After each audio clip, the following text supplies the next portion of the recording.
Hello student, जैसा कि आप लोग देख सकते हो 67th बीपीएससी आने वाला है और उसके लिए आपको इकोनॉमिक्स ऑप्शनल की तैयारी किस तरीके से करनी है वो मैं आपको गाइडेंस देने वाली हूँ। और इससे रिलेटेड मैं आपको बता दूं कि मेरे द्वारा 67th बीपीएससी के लिए इकोनॉमिक्स ऑप्शनल की बैचेस शुरू की गई हैं। ठीक है, तो इसके बारे में आपको पूरी जानकारी मैं दूंगी। सबसे पहले let me introduce myself. I am doctor Shipra Srivastava. Student, I am PhD in economics and मैं यूजीसी क्वालिफाइड भी हूँ और मैंने बिहार गवर्नमेंट में काम भी किया हुआ है थ्रू बीपीएससी एंड मुझे 8 सालों का टीचिंग एक्सपीरियंस भी है। And student, this is my mobile number 7891851566। इस नंबर पे आप मुझे मैसेज भी कर सकते हैं। मेरे द्वारा बीपीएससी 67th बीपीएससी के ऑप्शनल के लिए बैचेस शुरू की गई हैं, जिसमें अभी आप लोगों के लिए माइक्रो इकोनॉमिक्स की बैचेस और मैक्रो इकोनॉमिक्स की 2 बैचेस मैंने स्टार्ट की है। तो you can contact me on this number 7891851566। तो चलिए स्टूडेंट, हम इसके सिलेबस को देखते हैं और सिलेबस में मैं आपको बताऊंगी कि किन किन चीजों पर आपको ज्यादा ध्यान देना है। सबसे पहले अर्थशास्त्र का सेक्शन वन में आप देख सकते हो स्टूडेंट, यहाँ पर बहुत सारे स्ट्रीम्स को मिला करके बहुत सारे, जैसे इसमें देखो अर्थव्यवस्था का ढांचा, राष्ट्रीय आय का लेखीकरण, ये आपको मैक्रो इकोनॉमिक्स स्टार्ट किया हुआ है। सेकंड में आपका है आर्थिक विकल्प, उपभोक्ता व्यवहार, उत्पादक व्यवहार और बाजार के रूप। ये जो सेक्शन है स्टूडेंट, ये माइक्रो इकोनॉमिक्स का सेक्शन आपको दिया है, बहुत ही कम दिया है। उपभोक्ता व्यवहार पूरा कंजम्पशन आपको पढ़ना है, कुछ भी क्लियर नहीं किया हुआ है कि उपभोक्ता व्यवहार में किन किन चीजों को लेना है। तो जब भी सिलेबस में कुछ भी क्लियर नहीं होता है तो हम सारी ही चीजों को पढ़ लेते हैं। तो इसमें आप मांग के नियम से शुरू करेंगे, मांग के नियम से लेकर के अनादिमान वक्र, उपभोक्ता संतुलन, ये पूरी चीजें इसमें हम पढ़ेंगे। रिवील प्रेफरेंस हाइपोथेसिस, ठीक है, बजट क्या है, ये सारी चीजें, बजट का जो हम वक्र पढ़ते हैं। इसके बाद उत्पादक व्यवहार में आइसोकांट आ जाएगा, रिज रेखाओं से लेकर के कॉप डगलस, ये सारी चीजें आपको उपभोक्ता व्यवहार में कवर करनी है, क्योंकि सिलेबस में बस एक लाइन दी हुई है उपभोक्ता व्यवहार और उत्पादक व्यवहार। तो इससे रिलेटेड जो भी टॉपिक है उसको हम क्लियर करते हैं। बाजार के रूप, अब यहाँ पर ये भी क्लियर नहीं किया गया है कि मार्केट के फॉर्म में आपको क्या क्या चीजें पढ़नी है। तो मार्केट के सारे ही फॉर्म को हम यहाँ पर देख लेंगे, मार्केट के जो भी फॉर्म है ना। मार्केट का फॉर्म, जैसे मार्केट के फॉर्म में आप सबसे पहले मैं आपको उपभोक्ता व्यवहार से चलती हूँ, तो इसमें आप मांग के नियम से शुरू करोगे। मांग का नियम खत्म करने के बाद स्टूडेंट, इसमें आपको मांग की लोच चैप्टर को मिस नहीं कीजिएगा, क्योंकि मांग की लोच चैप्टर बहुत इंपॉर्टेंट है। मांग की लोच करने के बाद इंडिफरेंस कर्व, तटस्थता वक्र रेखा, क्योंकि इन दोनों को करने के बाद 4th नंबर पर आपको बजट लाइन, बजट रेखा करने के बाद आप यहाँ पर इन दोनों के सहयोग से उपभोक्ता संतुलन पढ़ेंगे। ठीक है, तो आपके सिलेबस में सीधा उपभोक्ता संतुलन दिया हुआ है, तो उपभोक्ता संतुलन को करने के पहले इन चैप्टर्स को करना जरूरी है, खासकर मांग की लोच, क्योंकि मांग की लोच जो चैप्टर है स्टूडेंट, उसमें से मैथ्स बहुत आते हैं, मैथमेटिकल पोर्शन है वो, तो उसको देख लेना। और एक और चैप्टर है उपभोक्ता अतिरेक या कंज्यूमर सरप्लस। कंज्यूमर सरप्लस को देखना बहुत ही ज्यादा जरूरी होता है, क्योंकि कंज्यूमर सरप्लस जो चैप्टर है उससे भी आपको मैथ देखने को मिलते हैं। ठीक है, कंज्यूमर सरप्लस चैप्टर में से आपको 2 तरीके से आप उसमें मैथ बनाते हो। कंज्यूमर सरप्लस या उपभोक्ता अतिरेक के चैप्टर में आप जाओगे तो एक आप अवकलन के थ्रू मैथ बनाते हो और दूसरा इंटीग्रेशन के थ्रू मैथ बनाते हो।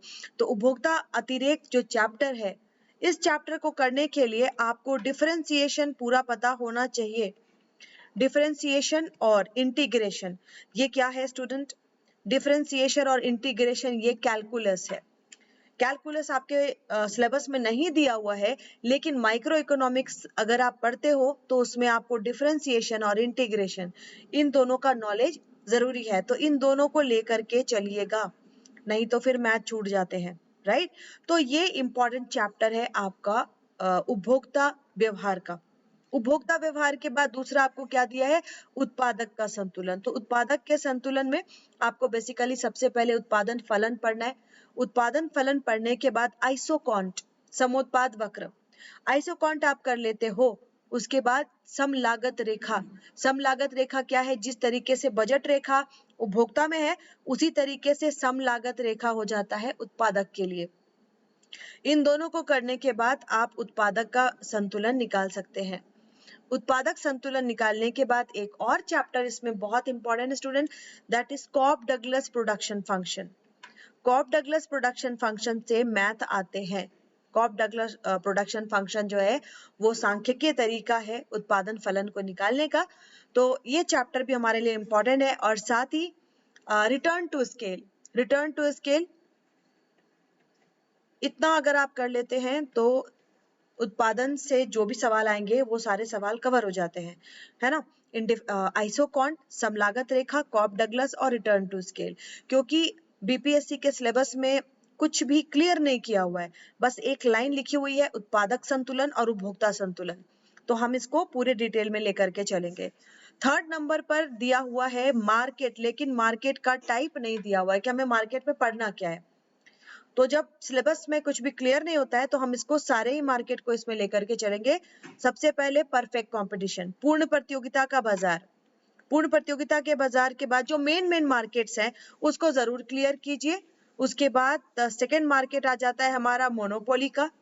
मोनोपोली आप कर लेते हो तो एकाधिकारात्मक प्रतियोगिता, मोनोपोलिस्टिक कंपटीशन का बाजार, और अल्पाधिकार या ओलिगोपोली, ये चार चैप्टर स्टूडेंट आपको करना बहुत जरूरी है। साथ ही साथ जियोपोली, जियोपोली का भी चैप्टर। तो 1 2 3 4 5, ये 5 जो मार्केट के फॉर्म है ये बहुत ही इंपॉर्टेंट फॉर्म है, ठीक है। तो माइक्रो का सिलेबस आपका बस इतना है, इतना आप कर लेते हैं तो माइक्रो अच्छे से कंट्रोल हो जाएगी। साथ ही मैंने आपको जो दो चीजें बताई, डिफरेंशिएशन और इंटीग्रेशन, कैलकुलस का ये दो चैप्टर आप जरूर ध्यान देना। इसको अगर ध्यान नहीं देते हो तो माइक्रो के कुछ सवाल छूट सकते हैं, ठीक है। तो हमारा ये जो सेकंड वाला सेगमेंट हुआ वो मैंने आपको बता दिया, आर्थिक विकल्प, उपभोक्ता व्यवहार, उत्पादक व्यवहार और बाजार के रूप, ठीक है। थर्ड में आ जाइए, निवेश संबंधी निर्णय। देखो मैक्रो इकोनॉमिक्स को आपको थोड़ा सा दिया है, नेशनल इनकम बस आपको पढ़ना है। साथ ही साथ बैंकिंग से, बैंकिंग और मॉनेटरी कह लो आप, उसमें से आपको इन्वेस्टमेंट पढ़ना है। आय और रोजगार का निर्धारण हम पढ़ते हैं मैक्रो इकोनॉमिक्स में। तो ये सिलेबस थोड़ा मिक्स किया हुआ है, यहाँ पर आपको मैक्रो के साथ साथ मॉनेटरी इकोनॉमिक्स को ऐड कर दिया गया है, ठीक है। देखो ये भी money and banking, money and banking में आपको केंद्रीय बैंक आरबीआई पढ़ लेना है, ठीक है। क्रेडिट क्रिएशन किस तरीके से होता है, साथ ही साथ बिहार की अर्थव्यवस्था से रिलेटेड भी सवाल है, बिहार में कॉमर्शियल बैंकों का क्या क्रियाकलाप है, ठीक है, इसको भी इसमें ऐड करना है। उसके बाद स्टूडेंट आप अगले सेगमेंट पे आ जाओ, तो करों के प्रकार और अर्थव्यवस्था पर उनका प्रभाव, है ना, पब्लिक फाइनेंस। तो आपके सेक्शन 1 में क्या क्या चीजें ऐड कर की हुई है, सबसे पहला माइक्रो का चैप्टर है, प्लस मैक्रो के भी चैप्टर्स इसमें दिए हैं, प्लस मनी एंड बैंकिंग, या इसको हम मॉनेटरी इकोनॉमिक्स कह ले। मॉनेटरी इकोनॉमिक्स के साथ साथ आपको पब्लिक फाइनेंस भी दिया गया है, पब्लिक फाइनेंस के साथ साथ इंटरनेशनल ट्रेड। तो ये 5 स्ट्रीम को मिला करके, 5 टॉपिक्स को मिला करके पूरा आपका सेक्शन 1 डिवाइड किया हुआ है। पब्लिक फाइनेंस में आपको काफी डिटेल में पढ़ना है, क्योंकि देखो राजकोषीय नीति भी है, बजट भी है, टाइप्स ऑफ टैक्सेस भी है, बजट के प्रभाव भी है। तो पब्लिक फाइनेंस को डिटेल में आप पढ़ लो। और अंतरराष्ट्रीय व्यापार में थोड़ा कम है सिलेबस, अंतरराष्ट्रीय व्यापार, प्रशुल्क पद्धति, विनिमय दर, अंतरराष्ट्रीय मुद्रा व बैंक संस्थान। तो ऑलमोस्ट आपको इसमें क्या छोड़ा हुआ है, केवल अंतरराष्ट्रीय जितने भी सिद्धांत हैं उन सिद्धांतों को छोड़ दिया गया है।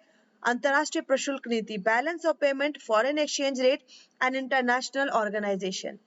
तो ये आपका micro, macro, monetary, public finance and international trade, in 5 topics को मिलाकर आपका सेक्शन 1 कंप्लीट किया हुआ है। सेक्शन 2 में आ जाए स्टूडेंट, तो सेक्शन 2 को बिल्कुल Indian economy and Bihar economy, बस ये 2 सेगमेंट से इसको रखा गया है, लेकिन इंडियन इकोनॉमी काफी डिटेल में पढ़ना है। भारतीय अर्थव्यवस्था में सारी चीजें दी हुई हैं। भारतीय अर्थव्यवस्था के सिद्धांत क्या है, वितरण क्या है, न्याय क्या है, गरीबी का उन्मूलन, संस्थागत ढांचा क्या है, साथ ही साथ कृषि अलग चैप्टर दिया है, उद्योग पढ़ना है आपको, बजट की प्रवृत्ति, मुद्रा साख प्रवृत्ति, विदेशी व्यापार, भारतीय योजना, मतलब अभी तक स्वतंत्रता प्राप्ति के बाद से अभी तक की प्रवृत्तियां क्या रही हैं, है ना, भारत की प्रवृत्तियां क्या रही हैं, साख प्रवृत्तियां क्या रही हैं, विदेशी व्यापार किस तरीके से डेवलप किया है, ये सारी चीजें आपको पढ़नी है। और उद्योग में भी आपको सार्वजनिक क्षेत्र, निजी क्षेत्र, एकाधिकार की नियंत्रण, ये सारी चीजें आपको इसमें डाली हुई है। और बिहार की अर्थव्यवस्था अलग से इसमें आपको पढ़ना है। बिहार की अर्थव्यवस्था पर इतने डिटेल में कोई बुक नहीं है, तो इसको भी मैं आपको अलग से कराऊंगी। बिहार की अर्थव्यवस्था में कृषि और उद्योग का क्या स्थान है, आर्थिक विकास में क्या रुकावटें हैं, है ना।